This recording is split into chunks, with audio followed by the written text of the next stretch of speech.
امی کا انتقال ہو گیا، قبرستان ہو جائے گا گھر، محل رہے گا آپ کا 10 کروڑ کا، لیکن وہ 10 کروڑ کا گھر بھی قبرستان ہو جائے گا۔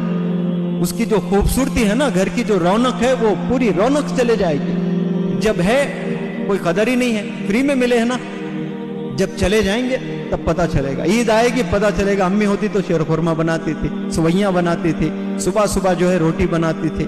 8 بچے تو 8 بچے کا نام لے کے، اس کو یہ چیز پسند، اس کو یہ چیز پسند، اس کو پاپڑ پسند، اس کو گوشت پسند، اس کو دہی پسند، اس کو اچار پسند، نام لے لے کر سب کے الگ الگ کھانے کھلاتی تھی۔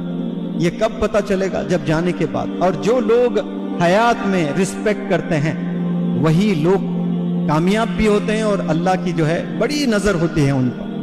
ایک دفعہ تکلیف میں آپ نے ماں کے پیر دبائے، والد کے پیر دبا کر دعا لیے، تو والد کی جو دعا ہوتی نا، منہ کھول کر بیٹا تو کامیاب ہو جا، نہیں، والد سوچتا بھی ہے نا، وہ انٹریکشن ہے اللہ سبحانہ و تعالیٰ سے۔ You do not need to move your tongue to interact with your اللہ سبحانہ و تعالیٰ۔ آپ سوچتے ہیں that particular thought، وہ thought ہی communication ہے۔ جب جو دعا نکلتی ہے نا والد کے سینے سے، وہ دعا عرش کو ہلا دیتی ہے، اور آپ کی وہ دعا قبول ہو جاتی ہے، اور امیڈیٹ آپ کو کامیابی نہیں ملتی ہے۔ والد کے حیات میں مل جائے بڑے قسمت والے ہیں آپ، لیکن والد کے انتقال کے بعد بھی چیلنج ہے، کامیابی کو چھونا ہی چھونا ہے آپ نے۔